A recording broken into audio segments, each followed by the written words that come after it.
जय हिंद साथियों, मेरा नाम आनंद कुमार मिश्रा है और मैं एक केंद्रीय विश्वविद्यालय का छात्र हूँ और चुनाव आने वाले हैं 2027 के। तो एक कवि या लेखक कह सकते हैं जिन्होंने अपनी पंक्तियाँ लिखी थी। तो और उनका जो शीर्षक है वो है जनतंत्र और मैं।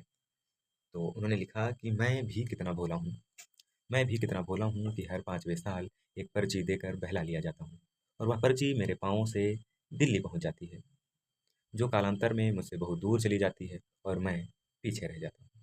मतदाताओं की सूची में केवल एक क्रम संख्या रह जाता है, एक क्रम संख्या जो 30 वर्ष बूढ़ी मंगल अवस्था की प्रतीक है और मेरे उज्जवल भविष्य की सूचक नहीं।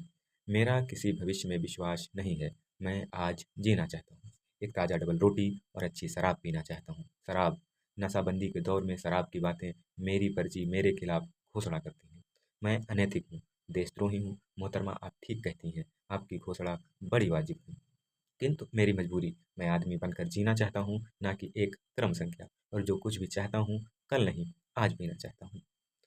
ये एक कवि ने एक 30 वर्षीय व्यक्ति की अवस्था में उसने अपनी बात कही है या कहना चाहा है, जिसको इसमें पिरोया गया है। और वो कह रहा है कि मेरी पर्ची किसी का भविष्य डिसाइड करती है और मेरे मेरे द्वारा मतदान की हुई पर्ची दिल्ली चली जाती है। महोदय, सच है। लेकिन आप लोगों को सोचना ये है कि आपको चुनाव करना है अगर किसी भी नेता या किसी भी मंत्री या किसी भी सांसद या किसी भी विधायक का, तो सबसे पहला आपको यह देखना होगा कि वो क्षेत्रीय होना चाहिए, क्षेत्र से वो कितना जुड़ा हुआ है ये होना चाहिए। आप समाज में कितना वो आता जाता रहता है या उपस्थिति वो अपनी दर्ज करता है ये भी देखना चाहिए। लोगों से उसका व्यवहार कैसा है ये भी देखना चाहिए।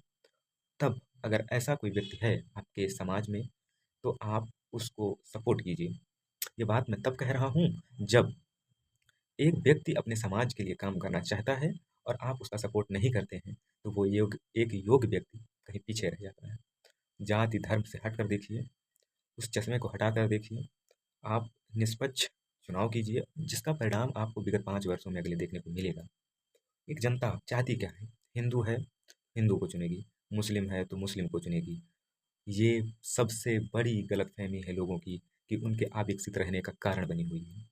जिस दिन हमारा देश इस राजनीति से उभरेगा, यकीन मानिए इस देश को आगे ले जाने से कोई नहीं रोक सकता। जब योग्य लोग संसद में बैठेंगे और दहाड़ेंगे, तो इस देश में उनकी दहाड़ की आवाज़ सुनाई देगी, ना कि एक ऐसे व्यक्ति जो कि बोल ही नहीं सकते तो वो दहाड़ेंगे क्या। उनका सपोर्ट बिल्कुल मत करिए, किसी भी पार्टी से हों, किसी एक विशेष बड़ी पार्टी से भी हों, मत करिए।